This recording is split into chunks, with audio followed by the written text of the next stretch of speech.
મિત્રો ફરીથી તમારું એકવાર સ્વાગત છે તમારા ગ્રામર ટોપિક ફંક્શનના વિડીયો પાર્ટ 2માં, જેમાં આપણે રિકેપ લેશું ફંક્શન્સની સમજૂતીનો અને બાકીના જે 8 થી 14 જે આપણા ફંક્શન્સ બાકી રહ્યા છે એ આ વિડીયોમાં સમજૂતી લેવાનો પ્રયત્ન કરશું.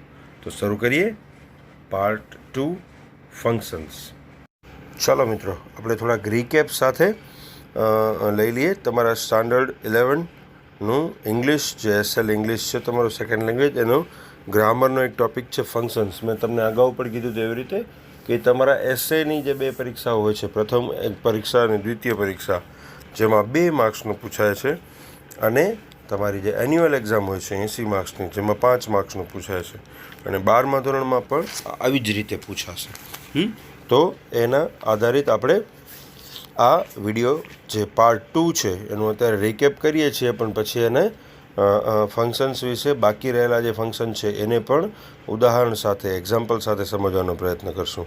તો કમ્પ્લીટ સેન્ટેન્સ અથવા તો complete dialogue using function words or function identification in MCQs અને બેલેન્ક. હવે કેવી રીતે તમને પૂછાય 11મા ધોરણમાં કે સેન્ટેન્સને કાં તો કમ્પ્લીટ કરો, મેં તમને કીધું તો એવી રીતે, બરાબર છે. એટલે કે ફંક્શન્સ પરથી વાક્યો અને ડાયલોગ જે છે એ બનાવવાના છે. એક તો ફંક્શનનું નામ આપેલું હોય કે ભાઈ આ જે 14 ફંક્શન આપણે આપેલા છે ઓલમોસ્ટ એ છે, એમાંથી બધા જ લગભગ આવી જાય. તો એ નામ આપેલું, એના ઉપરથી વાક્ય બનાવવાનું અથવા તો ડાયલોગ બનાવવાનો. એક કયા ફંક્શનનું સેન્ટેન્સ કે ડાયલોગ છે એ શોધવું. એક સેન્ટેન્સ આપેલું હશે, એને કયા ફંક્શનનું એ સેન્ટેન્સ છે એ તમારે શોધીને લખવાનું હોય, ફંક્શનનું નામ. અને તમારા માટે સૌથી મોટું હેલ્પ એ થશે કે આ પેરેગ્રાફ જે આપેલો હશે અથવા તો જે એના સેન્ટેન્સ આપેલા હશે, એ સેન્ટેન્સ જો 2 વાક્યો હશે તો સેન્ટેન્સની ઉપર અને તમને જે આ પ્રશ્નની સૂચના આપેલી છે એની નીચે, એટલે કે બંનેની વચ્ચે બ્રેકેટ આપેલો હશે ને બ્રેકેટમાં 2 વાક્યો છે તો એના માટે 2 ફંક્શનના નામ આપેલા છે. તો એમાંથી શોધીને તમારે માત્ર એનું નામ લખવાનું છે.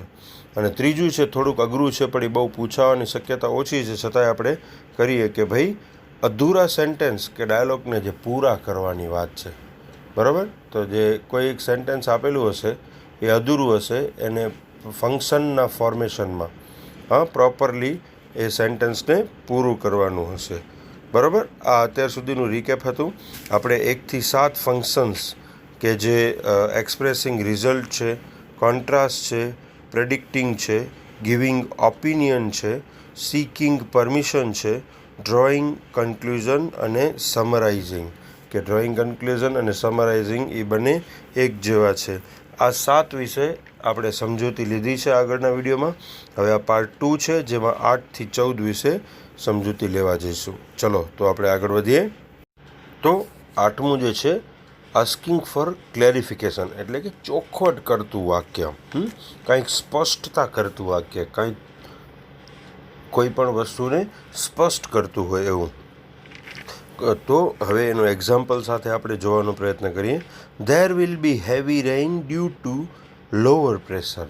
આપણે હમણાં આ દિવસોમાં તમે કદાચ જોયું હશે કે ભાઈ દક્ષિણમાં અથવા તો હિન્દ મહાસાગરમાં અથવા તો બંગાળની ખાડીમાં લોઅર પ્રેશર થયું, એટલે હવે ગુજરાત અથવા કચ્છ અથવા સૌરાષ્ટ્ર ઉપર હેવી રેઇનની શક્યતાઓ છે.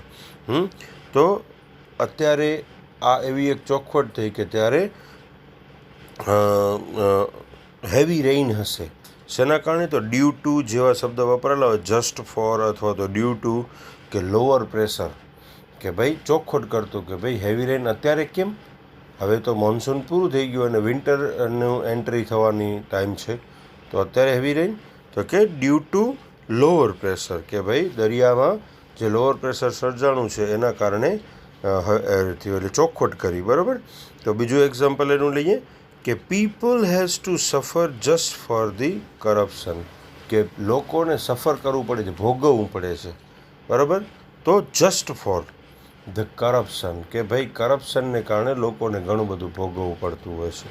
તો સ્પષ્ટતા કરી, લોકોને શેના કારણે ઘણું બધું ભોગવવું પડતું હોય ભાઈ, કદાચ કોઈ પૂછે તો આપણે એમ કહી શકીએ કે ભાઈ જસ્ટ ફોર અથવા ડ્યુ ટુ, એવા બધા જે વાક્યો જે છે ને, એમાં એવા બધા શબ્દો જે છે ને એ આસ્કિંગ ફોર ધી ક્લેરિફિકેશન બરાબર આપેલું હોય. ચલો હવે 9થમાં જશું આપણે.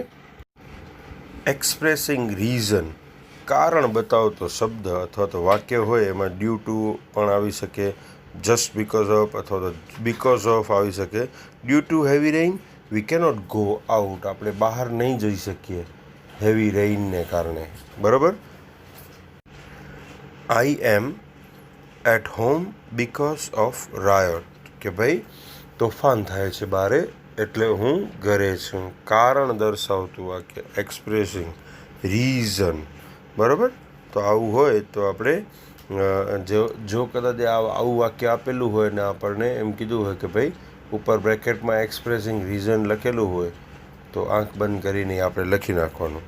બરાબર. એની સામે તો આપણું માર્ક્સ પૂરા મળી શકે. બરાબર. હવે એના પછી 10મું લઈએ. Expressing agreement. હવે એગ્રીમેન્ટ એટલે કોઈ પણ બાબતમાં એગ્રી થવું, હા પાડવી, સકારાત્મકતા આપવી. બરાબર છે. તો હકારાત્મકતા અથવા તો સહમતિ દર્શાવતું જે વાક્ય હોય, તો એક્ઝામ્પલથી આપણે એને સમજવાનો પ્રયત્ન કરીએ. Yes I am with you agree, આપણે એગ્રી થઈ ગયા. બરાબર. કે હા હું તમારી સાથે છું, એમાં બીજો કોઈ પણ મીન મેક નથી. બરાબર. હવે એવી જ રીતે my permission is there to you for picnic. બરાબર. એટલે કે હું એગ્રી છું તમને પિકનિકમાં જવા માટે પરમિશન આપવા માટે. બરાબર છે. હવે આમાં અને સિકિંગ પરમિશનમાં ન કરજો, સિકિંગ મિક્સઅપ ન કરજો. સિકિંગ પરમિશન એટલે કોઈ પરમિશન માંગતું હોય અને આમાં કોઈ પરમિશન અથવા તો પોતાની હકારાત્મકતા આપતું હોય, હા પાડતું હોય. બરાબર છે. ચલો હવે 11મું લઈએ આપણે. એક્સપ્રેસિંગ ફર્મનેસ, મક્કમતા, ચોક્કસ, કદાચ આમ થશે એમ નહીં, શ્યોર, ડેફિનેટલી આપણે આમ કરી શકશું. એટલે શ્યોર કે ડેફિનેટલી અથવા તો એવા કોઈ શબ્દો હોય વાપરેલા હોય તો આપણે એક્સપ્રેસિંગ ફર્મનેસ, ફર્મ તમને ખબર છે ને સ્ટીલ થઈ જવું એનો મતલબ એ, તો એવું આપણે કરી શકીએ. તો પોતાના કે બીજા માટે મક્કમતા દર્શાવતું જે વાક્ય હોય. બરાબર. તો હવે ઈસેમાં તો શ્યોરિટી અથવા શ્યોર અથવા તો ડેફિનેટલી એવા શબ્દો આવે તો આપણે આ લખી શકીએ. એટલે કે એક્ઝામ્પલ જોઈએ એના. પહેલું એક્ઝામ્પલ છે I am sure that I will have 90%, કે ભાઈ હું શ્યોર છું કે મને 90% આવી જશે. બરાબર. સીમા is so clever so definitely, જો આમાં નીચે લખ્યું છે જાણી જોઈને એરો કરીને, she is going to clear this exam, આ એક્ઝામને એ શ્યોરી પાસ કરશે. બરાબર. કારણ કે એ બહુ ક્લેવર છે. બરાબર. તો બે એક્ઝામ્પલ સાથે શ્યોર છે, ડેફિનેટલી છે, આઈ એમ ફર્મ ધેટ ને એવું બધું ફર્મનેસ કે એવું આપેલું હોય તો સમજી લેવાનું કે એ એક્સપ્રેસિંગ ફર્મનેસ જે ફંક્શન છે એનું સેન્ટેન્સ છે. બરાબર. ચલો હવે 12મા તરફ આગળ વધીએ. 12મું ફંક્શન કયું છે? ઓકે, એક્સપ્રેસિંગ નેગેશન એટલે નકારાત્મકતા દર્શાવતું. જો હકારાત્મકતા દર્શાવતું હતું તો એગ્રીમેન્ટ. બરાબર ને આ નેગેશન, ના પાડવી. બરાબર છે. તો સિમ્પલ છે આ એકદમ, કે ભાઈ નકાર વાક્ય કયા હોઈ શકે અથવા તો શબ્દ કયા હોઈ શકે, તો કે નોટ, નો, નેવર, નાઈધર, નોર. બરાબર. ઓર નહીં, નાઈધર, નોર. તો આવા જે શબ્દો હોય કે જે નકારાત્મકતા દર્શાવે, જે વાક્યમાં વપરાયેલા હોય તો આંખ બંધ કરીને એક્સપ્રેસિવ નેગેશન એવું તમે લખી શકો. એનો એક્ઝામ્પલ જોઈએ. આઈ એમ નોટ ધેટ લેઝી. બરાબર છે. નોટ આવ્યું, લખી નાખવાનું તમારે એક્સપ્રેસિંગ નેગેશન. અથવા તો એમ કે એક્સપ્રેસિંગ નેગેશનનું સેન્ટેન્સ બનાવો તો તમારે આ બહુ જ સિમ્પલ રીતે આ નાનકડું સેન્ટેન્સ બનાવી નાખવાનું. ગ્રામરની અમુક એક્સરસાઇઝ એવી હોય છે કે જેમાં તમારે સેન્ટેન્સ પોતાની રીતે લખવાનો હોય. બરાબર છે. તો એમાં નાનકડા સેન્ટેન્સ લખવાના, જેથી આપણે કોઈ વધારે ગ્રામેટિકલ ભૂલ અથવા તો કાંઈ ઉમેરવાની જરૂર ન પડે. બરાબર છે. તો ચલો હવે Sameer is not going to participate. Not. બરાબર. બે નોટવાળું જ એક્ઝામ્પલ છે. ક્યારેક નો, ક્યારેક નેવર, ક્યારેક નાઈધર, નોર, આ બધું વપરાતું હોય.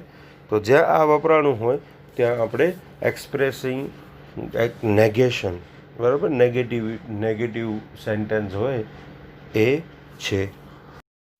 તો આપણે આ લખી નાખવું પડે, બરાબર. ચાલો હવે 13 જોઈએ.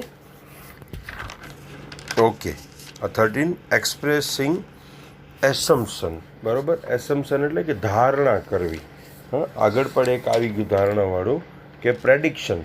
તો આ બંને એકબીજાની બહુ જ સિમિલર છે કે ધારણા અથવા તો પ્રેડિક્શન કરતું વાક્ય, બરાબર છે. તો આ બંનેમાંથી કોઈ પણ એકનું નામ આપણે લખીએ તો ચાલે, આપણને માર્ક્સ મળે.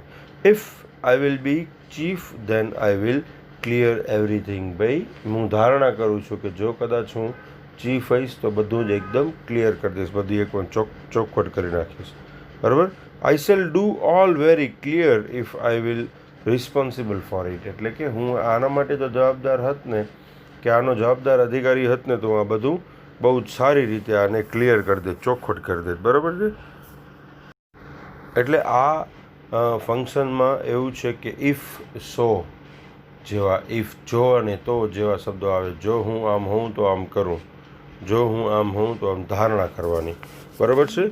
ચલો હવે 14th અને લાસ્ટ.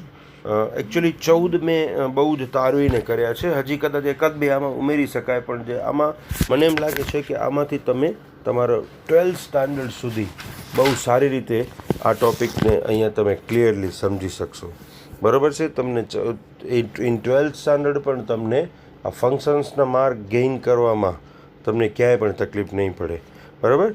ચાલો હવે 14 તરફ, the last but not least આગળ વધીએ. છેલ્લું છે કોઝ એન્ડ ઇફેક્ટ. હવે જો આમાં ક્રમ પહેલો, બીજો, ત્રીજો કે 14મો કે એવું જરૂરી નથી હો. આ 14 ફંક્શન છે અને એને ગણવા માટે આપણે એના સિરિયલ નંબર આપ્યા છે, બરાબર. તો જોઈએ, ચલો. કોઝ એન્ડ ઇફેક્ટ એટલે કે કોઝ એટલે કે કારણ, બીકોઝ આપણે કહીએ છીએ ને, અને ઇફેક્ટ એટલે કે અસર દર્શાવતું વાક્ય, કારણ અને અસર દર્શાવતું વાક્ય, બરાબર. જેની અસર આ થશે તો આમ થશે, તો એની અસર દર્શાવતું વાક્ય હોય. તો if you will not work properly then it will effect on your result, બરાબર છે. એકદમ સિમ્પલ છે આ, બરાબર. You should careful about your driving otherwise you cause accident, બરાબર. Because of, cause.